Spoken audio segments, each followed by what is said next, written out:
Students, welcome to all of you on my YouTube channel Shukla and company. बेटा, आज से हम अपना BHU बीकॉम एंट्रेंस 2020 जो एग्ज़ाम होने वाला है उससे रिलेटेड अलग तरीके से तैयारी करने चल रहे हैं। दैट्स मीन्स कि हमने आपसे बोला था कि जब टॉपिक कंप्लीट हो जाएगा उसके बाद हम क्या करेंगे, आपके साथ पास्ट ईयर पेपर डिस्कस करेंगे। मीन्स जो BHU में आए हुए पिछले सालों के पेपर हैं उन पेपर के क्वेश्चंस को हम आपके साथ डिस्कस करेंगे। इससे दो फायदे होते हैं कि पहली चीज़ कि आपको हम कहें कि जब क्वेश्चन डिस्कस करेंगे तो उस क्वेश्चन का जो आंसर होगा सही वो क्यों होगा ये पता चलता है, लॉजिक पता चलता है। और साथ ही साथ हम कहें कि आपको ये भी पता चलता है कि जो आप पढ़ाई किए हुए हैं उससे रिलेटेड आप अब कितना हम कहें कि क्वेश्चन सॉल्व कर पा रहे हैं, या जो आपने पढ़ा क्या उससे क्वेश्चन मिल रहा है कि नहीं आपको, कि अगर नहीं मिल रहा है तो कहाँ पे कमी रह गई है, या हम कहें कि कोई टॉपिक आपके पढ़ते समय छूट गए हों कि वो टॉपिक आपको क्या होंगे कि यहाँ पे पता चल जाते हैं। रीज़न क्या होता है कि कुछ ऐसे क्वेश्चन हमेशा BHU में होते हैं कि जो कि आपको हम कहें कि हमेशा नए लगेंगे। मीन्स आप कितना भी पढ़े रहेंगे आपको उसके बाद भी लगेगा ना ये तो हमने नहीं पढ़ा था। और दूसरी चीज़ हम आपसे बोले कि जब आप यहाँ पे पास्ट ईयर पेपर सॉल्व करते हैं तो आपको एक चीज़ का और पता चलता है कि हम कहें कि पेपर का पैटर्न कैसा रहा है, कि मीन्स कि जो पहले पेपर आते रहे हैं कि उनके पैटर्न क्या थे, कि जो अब धीरे धीरे क्वेश्चन के लेवल कैसे चेंजेस होने लगे हैं। ये सारी चीज़ें आपको यहाँ पे हम कह सकते हैं कि पता चलते हैं कि जब आप पास्ट ईयर पेपर डिस्कस करते हैं कि। लेकिन सबसे पहले हम कहें कि आपको करना क्या चाहिए कि अपना पूरा कॉन्सेप्ट क्लियर करना चाहिए। उसके बाद जब आप पास्ट ईयर पेपर सॉल्व करेंगे तो तब जाके आपका क्या होता है कि हम कहें कि जो एक अलग लेवल की तैयारी होती है कि वो हो पाती है। दैट्स मीन्स मेरे कहने का मतलब ये है कि सबसे पहले आप अपना सिलेबस कवर करिए। सिलेबस कवर अप करने के बाद पास्ट ईयर पेपर सॉल्व आप करेंगे तो आपको हम कहें कि ज़्यादा अच्छे से तैयारी हो पाएगी और बहुत ज़्यादा नंबर ऑफ क्वेश्चन के पीछे नहीं भागना चाहिए। तो आइए हम आज अपना पहला पेपर स्टार्ट करते हैं सॉल्व करना, जो हमारा कहें कि 2017 का पेपर है BHU बीकॉम एंट्रेंस में आया हुआ। ये याद रखिएगा कि जो पेपर आते हैं BHU में वो 4 सेट में आते हैं। Means set 1, set 2, set 3, set 4। और उनमें जो नंबरिंग का होता है कि क्वेश्चन हम कहें कि कोई क्वेश्चन अगर सेट 1 में पहला है, हो सकता है वही क्वेश्चन सेट नंबर 2 में 50 नंबर पे हो। तो कहने का मतलब ये है कि ओवरऑल क्वेश्चन आपके सब सेम रहेंगे, वो नंबर किस सीरीज में रहेंगे किस सेट में ये आप नहीं डिसाइड कर सकते। इसका बेसिक लॉजिक ये होता है कि जैसे कि अगर आपके बगल कोई स्टूडेंट बैठा हुआ है तो आप उससे पूछ कर आंसर कॉपी नहीं कर पाएँ, ये इसके पीछे का लॉजिक होता है सेट बनाने का पेपर का। तो आइए चलते हैं पहले सेट जो हमारा आज का है 2017 का सेट नंबर 2 का क्वेश्चन है। बेटा ध्यान दीजिएगा कि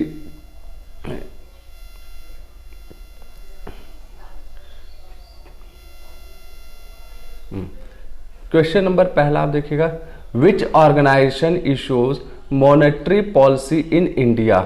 कि एक कह रहे कि भारत में मॉनेटरी पॉलिसी कौन से ऑर्गेनाइजेशन इशू करती है। तो parliament, reserve bank of India, state bank of India या मिनिस्ट्री ऑफ फाइनेंस। तो आपका जो इसका करेक्ट ऑप्शन होगा ये होगा रिजर्व बैंक ऑफ इंडिया। अब पहला क्वेश्चन हम आपको यहाँ पे दे रहे हैं कि रिजर्व बैंक ऑफ इंडिया के करेंट टाइम के गवर्नर कौन है। ठीक, एक चीज़ ध्यान दीजिएगा कि हमने आपसे हमेशा बोला है कि जब हम पेपर डिस्कस करेंगे उसके साथ साथ हम आपको कुछ क्वेश्चन और देंगे कि कहने के, क्योंकि आप एक क्वेश्चन अगर यहाँ पे पेपर का सॉल्व कर रहे हैं तो एक क्वेश्चन आपका और तैयार हो जाए। उससे आपके पास जब अल्टीमेटली हम लास्ट में पेपर सॉल्व कर चुके होंगे तो देखेंगे अच्छे खासे नंबर ऑफ क्वेश्चन आप तैयार कर चुके होंगे। ठीक, तो सेकेंड क्वेश्चन पे देखते हैं, विच one of the following is not a measure to control inflation adopted by the government and और द RBI। कहने का मतलब कि यहाँ पे हम कहें कि जो RBI के द्वारा हम कहें कि क्रेडिट कंट्रोल करने की बात आती है उसमें कौन सा ऐसा मेथड नहीं है। तो मॉनेटरी पॉलिसी है, फिजिकल कंट्रोल है, प्राइस कंट्रोल, फाइनेंशियल इंक्लूजन, ये आपका हम कहें कि इन्फ्लेशन कंट्रोल के लिए नहीं है, ये मेजर्स नहीं है। ठीक, फिर चलते हैं next question, question number 3, legal tender money refers to कि cheque, draft, bills of exchange, currency note. तो ये आपका ऑप्शन नंबर 4 करेक्ट होगा, करेंसी नोट्स। बाकी अगर हम कहें आपके cheque, draft, bills of exchange, ये सब निगोशिएबल इंस्ट्रूमेंट एक्ट में आते हैं। ठीक, नेक्स्ट क्वेश्चन 4 नंबर का कि the headquarter of export import bank of India is situated in Lucknow, Bengaluru, Nashik, Mumbai.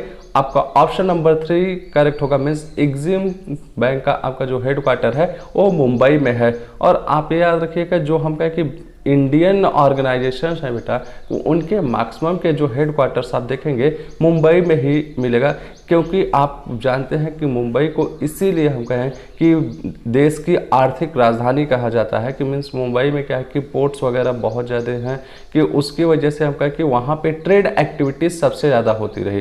तो वहाँ जितने भी हम कहें कि हमारे हेडक्वार्टर्स हुए कि जो हेड ऑफिस होते थे वो बॉम्बे में ही होते थे। ठीक, question number 5, which one of the following is the purpose of introducing know your customer means KYC norms by the bank. कहने का मतलब कि जो आपका KYC नॉर्म्स है इसका मेन पर्पस क्या था, कि क्यों KYC लाया गया।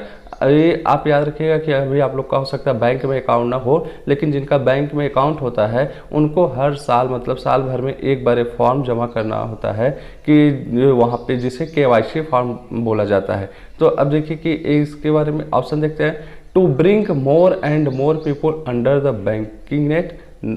फिर next, identifying people who do not paying income tax to ensure that money deposits in bank has come from genuine source, none of the above। Option number 3 आपका करेक्ट होगा, means ये जानना बैंक जानता है KYC के through कि जो money आ रहा है वो सही इंसान से, या हम कहें कि जो उसका ओरिजिन है वो सही तरीके से आ रहा है, को ब्लैक मनी वगैरह नहीं। और दूसरी चीज़ हम कहें कि जो KYC का मेन ऑब्जेक्टिव होता है कि ये हम कहते हैं कि कई बार क्या होता है कि कस्टमर्स जिनका अकाउंट होता है उनकी डेथ हो जाती है, तो अब उनका अकाउंट बैंक को कंटिन्यू करना है कि नहीं करना है, कि मीन्स हम कहें कि अननेसेसरी अकाउंट्स बैंक में न पड़े रहे, तो इसलिए KYC फॉर्म फिल करा जाता है कि जिससे कि हम कहें कि ये पता चलता है कि हाँ हमारे कस्टमर्स जो बैंक के हैं वो अभी सही सलामत है, कि हाँ कई नहीं तो उसके बाद क्या होता है कि आपका अकाउंट ब्लॉक कर दिया जाता है। जब तक आप KYC नॉर्म को मीन्स KYC फॉर्म को आप फिर से भरेंगे तो आपके अकाउंट को फिर से स्टार्ट कर दिया जाता है। ठीक, चलते हैं next question, question number 6, Axis Bank was formerly known as. कि कहने मतलब जो करंट में यहाँ पे एक्सिस है तो उसको कहेंगे कि पहले उसका क्या नाम था, याद रखिएगा ऑप्शन नंबर 2 आपका सही है, UTI unit trust of India bank. जो पहले UTI जो था वही बाद में चलकर एक्सिस बना, या हम कहें कि जो करंट में एक्सिस बैंक है वो पहले UTI था। तो यहाँ से एक क्वेश्चन हम आपको और देते हैं, UTI किस ईयर में फॉर्म हुआ। ठीक, नेक्स्ट आपका 7 number, RuPay card is issued by कि state bank of India, national payment corporation of India, reserve bank of India, national security depository limited. तो आपका ऑप्शन नंबर 2 है कि जो रुपे कार्ड होता है national payment corporation of India. RuPay card हम कहें कि जो आपका ATM कार्ड होता है, प्लास्टिक मनी की बात होता है, वो है कि रुपे कार्ड उसे बोला जाता है। ठीक, चलते हैं next, international standard of on combating money laundering and the finance of terrorism and proliferation are formed by। कि अब देखिए कि FATF के द्वारा फॉर्म किया गया था कि आपका जो कि हम कहें कि एक तरीके से कि ये हम कहें कि मनी लॉन्ड्रिंग को कंट्रोल करने का तरीका है, कि मीन्स मनी लॉन्ड्रिंग का होता है, आप यहाँ समझने की कोशिश कीजिएगा कि हम कहें कि जो आपकी ब्लैक मनी होती है, ब्लैक मनी को हम कहें कि वाइट मनी में कन्वर्ट करने का आपका एक तरीका होता है। कि लॉन्ड्रिंग का मतलब ये होता है धुलाई, मीन्स आप ब्लैक मनी को एक ऐसे प्रोसेस से गुजारिए कि फिर वो एज अ वाइट मनी। अब वाइट मनी क्या होता है कि मीन्स हम कहें कि वो आपका ऐसा लगे कि नहीं ये इसका ओरिजिन जो है वो सही जगह से हुआ है। ठीक, next question number 9, which one of the following rates is not controlled by the Reserve Bank of India। Means जो रेट्स आपको मिले इसमें से किस पे हम कहें कि RBI का कंट्रोल नहीं है, CRR RBI के द्वारा कंट्रोल किया जाता है, SLR RBI के द्वारा ही कंट्रोल किया जाता है। Next option, cess and repo rate. तो ऑप्शन नंबर 3 आपका करेक्ट होगा सेस। सेस बेसिकली हम बोले बेटा एक टैक्स का पार्ट होता है कि ठीक, जैसे एजुकेशन सेस, फिर हम कहें कि आपका स्वच्छता सेस, बहुत सारे सेस गवर्नमेंट के द्वारा लगाए जाते हैं। ठीक, क्वेश्चन नंबर 10 कि smart money is termed used for internet banking, foreign banking currency, credit card, demand draft. तो ऑप्शन नंबर 3 आपका सही होगा कि क्रेडिट कार्ड के लिए आपका स्मार्ट मनी यूज किया जाता है, बोला जाता है स्मार्ट कार्ड। ठीक, तो ये आपका क्रेडिट कार्ड होता है बेसिकली। कि क्रेडिट कार्ड क्या होता है कि आपको हम कहें कि बिना अकाउंट में पैसा रहते हुए भी कि क्या कर सकते हैं कि क्रेडिट कार्ड के थ्रू आप परचेजिंग कर सकते हैं। यहाँ पे बैंक के द्वारा एक सर्टेन टाइम आपको दिया जाता है, मीन्स लिमिट, कि आप उस लिमिट के दौरान उस पैसे को जमा कर सकते हैं। मीन्स आपके पास पैसा नहीं है तो बैंक एक तरीके से हम कहें कि आपको लोन देता है। ठीक, और इस कहें कि क्रेडिट कार्ड आज के टाइम में बहुत ज़्यादा फैशन में है कि लोग क्या करते, शॉपिंग करना क्रेडिट कार्ड से पसंद करते हैं। बट मैं ये कहूँगा बेटा कि क्रेडिट कार्ड आप बहुत कम से कम यूज़ करें, अदरवाइज बहुत बड़ी प्रॉब्लम में फंसते हैं कि हम अननेसेसरी शॉपिंग करने लगते हैं क्रेडिट कार्ड के थ्रू। कि मीन्स जो हमारे नीड्स नहीं हैं उन नीड्स को न रहते हुए भी हम उन चीज़ों का परचेजिंग करते हैं, तो वो हमारे ऊपर का कि एक तरीके से फाइनेंशियल बर्डन क्रिएट करने लगता है। ठीक, next question number 11, in which of the following fund transfer mechanism can funds be moved from one bank to another and where the transaction is settled instantly without being bunched with any other transaction. तो अब देखिए कि जहाँ पे हम कहें कि आपके जो फंड ट्रांसफ़र के ट्रांजेक्शन्स है कि हम कहें कि 2 तरीके होते थे। एक आपका बल्क में क्रिएट किया जाता था ट्रांजेक्शन, उसमें क्या होता था फिर उनको एक साथ से हम कहें कि कंप्लीट किया जाता था, और एक है कि आपका तुरंत ऑन द स्पॉट कर दिया जाता था। तो बल्क में जो होता था वो आपका नेफ्ट होता था, और हम कहें कि जो आपका तुरंत कर दिया जाता है वो RTGS होता है। तो यहाँ पे हम आपको क्वेश्चन देते हैं कि RTGS एंड नेफ्ट का फुल फॉर्म क्या है, ये आप कमेंट बॉक्स में बताएंगे। चलते हैं नेक्स्ट क्वेश्चन पे। How many banks were nationalised in the second phase in 1980? जब आपका हम कहें कि सेकेंड टाइम राष्ट्रीयकरण किया गया था बैंकों का, तो उसमें कितने बैंक का राष्ट्रीयकरण किया गया? 6 बैंकों का राष्ट्रीयकरण किया गया था। उस समय जो हम कहें कि उनकी पूंजी थी 200 करोड़ रुपए की थी। ठीक, चलते हैं नेक्स्ट क्वेश्चन पे। When demonetization happened in India in 2016? Means हम कहें कि आपका जो नोटबंदी की बात आ रही है कि एक कब किया गया था, तो ये देखिएगा आपका 8 नवंबर 2016 को किया गया था। तो ये 2017 के पॉइंट ऑफ व्यू से हम कहें कि ये थोड़ा करेंट अफेयर से रिलेटेड क्वेश्चन आपका बन रहा है। ठीक, तो जैसा कि हम पहले बोले कि कई बार कुछ ऐसे क्वेश्चंस आपके आ जाते हैं जो आपके लिए सरप्राइजिंग फैक्टर्स रहते हैं। तो next question number 14, what is repo rate? कि अब रेपो रेट क्या है कि पहली चीज़ तो ये तो RBI के द्वारा हम कहें कि क्रेडिट कंट्रोल करने का इंस्ट्रूमेंट्स है। अब इसमें बेसिकली होता क्या है, it is the rate at which RBI sell government securities to bank. नहीं, it is the rate at which RBI lends short-term money to the banks against securities। आपका ऑप्शन नंबर 2 करेक्ट है कि means RBI करता है कि बैंकों को हम कहें कि शॉर्ट टर्म के लिए लोन देता है और उसके एवज में क्या करता है कि कुछ सिक्योरिटीज रखता है। ठीक, नेक्स्ट क्वेश्चन की question number 15, reserve repo rate is tool used by RBI to regulate liquidity ratio, absorb liquidity ratio, increase the liquidity with banking reserve system, keep in liquidity at one level। तो ये देखिएगा आपका जो होता है कि ये हम कहें कि एब्जॉर्ब लिक्विडिटी की कहने का मतलब रिवर्स रेपो रेट आपको पता हो कि यहाँ पे बैंक क्या करती है कि हम कहें कि जो कॉमर्शियल बैंक है उनसे पैसा लेती है, वापस लेती है। तो यहाँ पे एब्जॉर्ब की बात आती है कि जो लिक्विडिटी होती है ये उसको एब्जॉर्ब करती है RBI। नेक्स्ट आपका question, SEBI is a regulatory authority, statutory authority? तो option number 3 both A and B, option number 4 group authority. तो ऑप्शन नंबर 3 आपका करेक्ट होगा बेटा, both regulatory and statutory authority. एक चीज़ ध्यान दीजिएगा कि सेबी का ये जो क्वेश्चन है ये आपका बहुत ज़्यादा पूछा जाता है और लोग कंफ्यूज हो जाते हैं कि अब यहाँ पे रेगुलेटरी एंड स्टैट्यूटरी अथॉरिटी का मतलब ध्यान दीजिएगा कि सेबी का अपना एक्ट है एंड सेबी हम कहें कि आपको कि ये आपका जो फाइनेंशियल मार्केट होता है उसके लिए रूल्स एंड रेगुलेशन क्रिएट करती रहती है। तो हम कहें कि ये रेगुलेट भी करती है और स्टेटरी भी इसकी वैधानिक अपनी अस्तित्व है। अब यहाँ पे आपको हम क्वेश्चन देते हैं कि सेबी का फुल फॉर्म क्या होता है एंड सेबी का इस्टेब्लिशमेंट किस ईयर में हुआ है, ये आप बताइएगा। चलते हैं नेक्स्ट क्वेश्चन पे, question number 17। New issue market is an integral part of, तो ये हम कहें कि stock exchange, capital market, both 1 and 2 money market. तो न्यू इशू मार्केट जो आपका है कैपिटल मार्केट का पार्ट है। आपको पता होगा कि आपका कैपिटल मार्केट 2 टाइप्स का बेसिकली होता है, कि हम कहें कि वो आपका न्यू इशू मार्केट एंड दूसरा क्या है कि दूसरा आपका सेकेंडरी मार्केट। तो अब यहाँ से हम आपसे कहें कि न्यू इशू मार्केट को दूसरे किस नाम से जानते हैं, ये आप कमेंट बॉक्स में बताइएगा। चलते हैं नेक्स्ट क्वेश्चन पे, question number 18।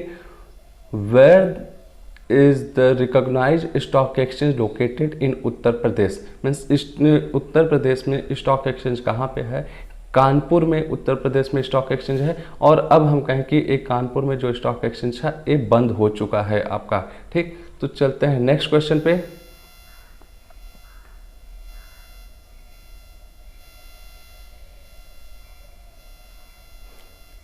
Question number 19।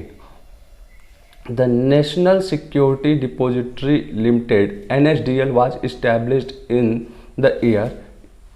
Option number 1 1986, 1996, 1999, 2002। Option number second आपका करेक्ट है 1996। अब इन NSDL जो आपका है डिपॉजिटरी सिस्टम से रिलेटेड है। तो साथ ही साथ अब यहाँ पे हम आपको क्वेश्चन देते हैं कि दूसरा डिपॉजिटरी सिस्टम काम करने की कौन सी ऑर्गेनाइजेशन थी, उस किस ईयर में फॉर्म हुआ था, ये दोनों मीन्स उसका नाम और ईयर आप दोनों कमेंट बॉक्स में बताएंगे।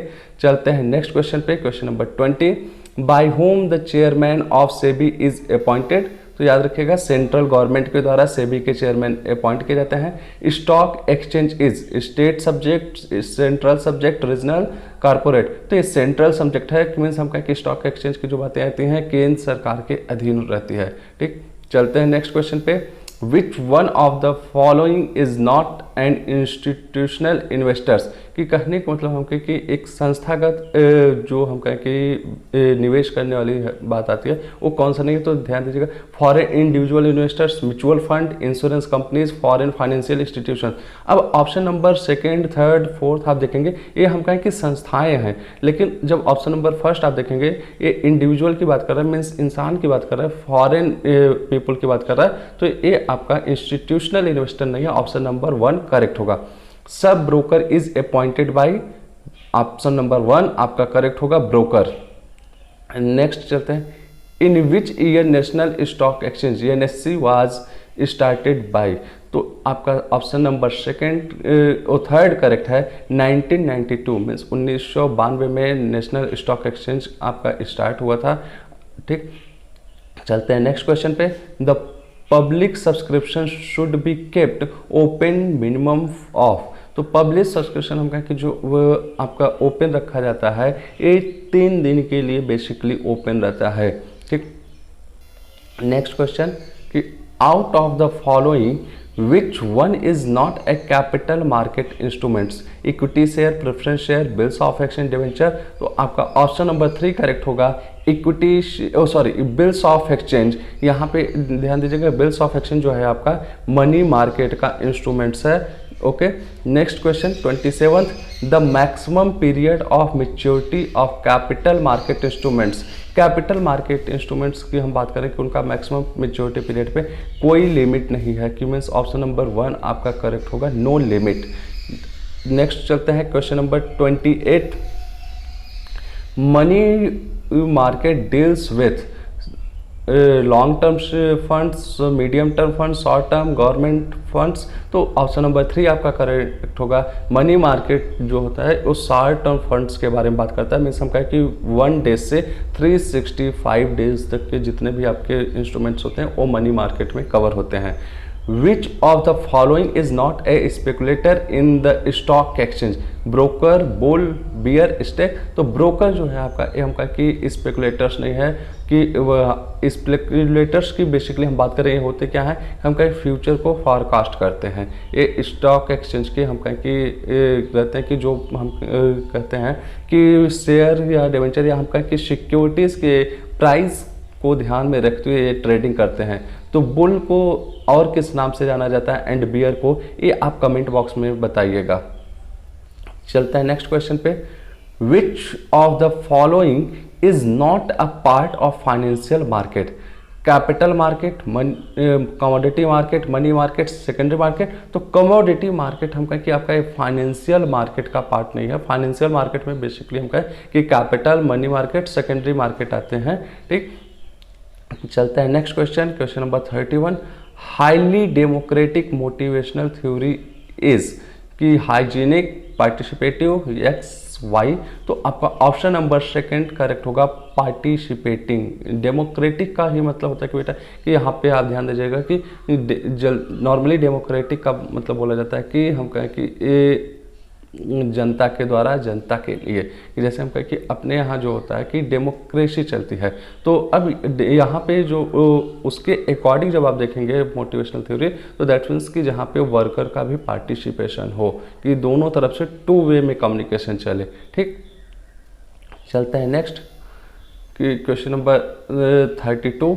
Break even analysis is a technique related to planning, staffing, motivating, controlling. तो आपका ऑप्शन नंबर 4 करेक्ट होगा, कंट्रोलिंग। अब एक चीज़ आपको यहाँ से हम कह सकते हैं कि आप देख रहे होंगे कि जो चीज़ें आप पढ़े हुए हैं, मीन्स जो रेगुलर बेसिस पे क्लास देखा होगा, तो उसको एक चीज़ समझ में आ रहा होगा कि ये सारे क्वेश्चन बड़ी ही आसानी के साथ आपसे हो जा रहे हैं। तो चलते हैं अगले क्वेश्चन पे, question number 33। Who propounded the X and Y theory of motivation? तो मोटिवेशन थ्योरी आप ध्यान दीजिएगा, ए एक्स एंड वाई जो है मैकगर्ग ने दिया था। ठीक, मैस्लो के द्वारा कौन सी थ्योरी दी गई थी मोटिवेशन की, ये आप कमेंट बॉक्स में बताइएगा।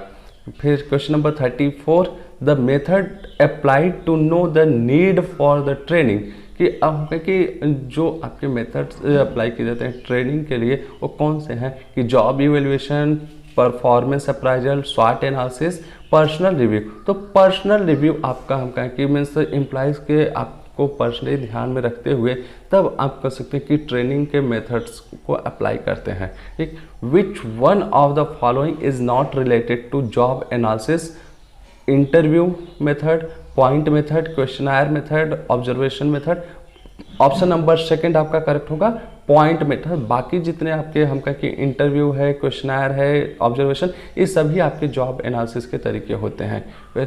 Question number 36। Delegation of authority means transfer of authority only, transfer of responsibility only, transfer of authority and responsibility both, transfer of authority, responsibility and accountability. Option number 1 आपका होगा कि transfer of authority only. ठीक, चाहते हैं question number 37 पे। Measuring actual performance with the planned performance is the subject matter of, means हम कहें कि जो आपको स्टैंडर्ड दिया गया था और जो एक्चुअली आप परफॉर्मेंस के, अगर इन दोनों में कंपेयर किया जाता है तो क्यों किया जाता है? तो ये आप ध्यान दीजिएगा, कंट्रोलिंग की बात आती है। ऑप्शन नंबर 3 आपका करेक्ट होगा, कंट्रोल। कि question number 38। Which is the highest form of democratic organisation? कि line organisation, staff line and staff organisation, committee organisation, functional organisation. तो आपका ऑप्शन नंबर 3 करेक्ट होगा, कमेटी ऑर्गेनाइजेशन। कमेटी ऑर्गेनाइजेशन हम आपसे कहें बेटा कि एकदम लेटेस्ट फॉर्म आपका चल रहा है, कि जिसमें कि हम कहते हैं कि एक कमेटी गठित की जाती है किसी एक पर्टिकुलर टास्क के लिए। जैसे ही टास्क कंप्लीट होता है वो वहाँ कमेटी फिर से ख़त्म हो जाती है। ठीक है, या हम नहीं, वो स्टैंडिंग कमेटी आपकी होती है। कि बेसिकली हम कहें कि कमेटी जो आपकी रहती है 2 टाइप्स की होती है। एक आपका फंक्शनल कमेटी होती है, कि एक होती है कि स्टैंडिंग कमेटी। तो स्टैंडिंग कमेटी जो होती है कि एक पर्टिकुलर टास्क से रिलेटेड जब खत्म होता है टास्क वो खत्म हो जाती है, लेकिन जो आपकी फंक्शनल कमेटी होती है वो हम कहें कि परमानेंट जो आपके वर्क चलते रहते हैं उसके लिए। तो कमेटी बेसिकली क्या होती है कि यहाँ पे एक ग्रुप ऑफ पर्सन्स होते हैं कि जो हम कहें कि सब लोग मिलकर उसमें काम करते हैं, और उस कमेटी का हम कहें कि एक हेड रहेगा कि जो सबको डायरेक्ट करता रहता है। कि बेसिकली कमेटी में क्या होता है कि स्पेशलाइज्ड पर्सन होते हैं। ठीक, तो चलते हैं next question number 39। Father of management by objective is Henry Fayol, F W. Taylor, George Terry, Peter Drucker.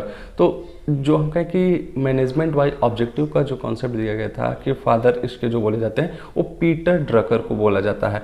F.W.. Taylor आप ध्यान दीजिएगा कि साइंटिफिक मैनेजमेंट के फादर माने जाते हैं। ठीक, अब एक क्वेश्चन हम आपको देते हैं, हेनरी फेयोल किससे रिलेटेड है, ये आप कमेंट बॉक्स में बताइएगा। चलते हैं next. A plan when expressed in quantitative terms is known as process, objective, policy, budget. तो ऑप्शन नंबर 4 आपका करेक्ट होगा। ए जो है कि बजट आपका यहाँ पे करेक्ट ऑप्शन है। कि चलते हैं question number 41। Which one of the following is not an element of planning. कि प्लानिंग का एलिमेंट कौन सा है कि means principle, objective, policy, strategy. तो ऑप्शन नंबर करेक्ट जो होगा आपका 1 होगा प्रिंसिपल। आपका हम कहें कि ए प्लानिंग का एलिमेंट नहीं होता है कि। ठीक, नेक्स्ट चले कि question number 42। The term mental revolution was coined by. कि ऑप्शन नंबर 4 आपका करेक्ट होगा F W. Taylor. Question number 43। In how many parts Fayol's administrative function are divided. तो फेल्स के द्वारा जो एडमिनिस्ट्रेशन का फंक्शन दिया गया है ये ध्यान दीजिएगा कि ए 7 पार्ट में बेसिकली डिवाइड किया गया है। ठीक, ऑप्शन नंबर 3 आपका करेक्ट होगा। अब question number 44। Which one of the following is related to both planning and controlling. तो ये ध्यान दीजिएगा कि आपका ऑप्शन नंबर 3 करेक्ट होगा बजट। बजट में क्या होता है कि हम कहें कि प्लान जब आप करते हैं तो एक बजट बनाते हैं, और आपका कंट्रोलिंग में भी आपको याद हो कि जब कंट्रोलिंग की क्लास हम बताए थे तो वहाँ पे बजटरी कंट्रोल की बात आती है कि दैट्स मीन्स इसके थ्रू आप क्या करते हैं कि जो आप बजट बनाए थे और जो एक्चुअल परफॉर्मेंस होता है उन दोनों में कंपेयर करके हम कहें कि करेक्ट मेजर्स लेते हैं कि कंट्रोल करने का। ठीक, तो आज के टॉपिक को हम यहीं तक रखते हैं। नेक्स्ट क्लास में फिर हम मिलेंगे तो इसके आगे के क्वेश्चन को हम आपके साथ डिस्कस करने वाले हैं। आई होप आपको चीज़ें समझ में आ रही होंगी। कि अगर कहीं पे कोई डाउट्स होगा तो कमेंट बॉक्स में अब जरूर पूछ सकते हैं। तो मिलते हैं नेक्स्ट क्लास में आगे के क्वेश्चन के साथ। तब तक के लिए गुड लक, थैंक यू।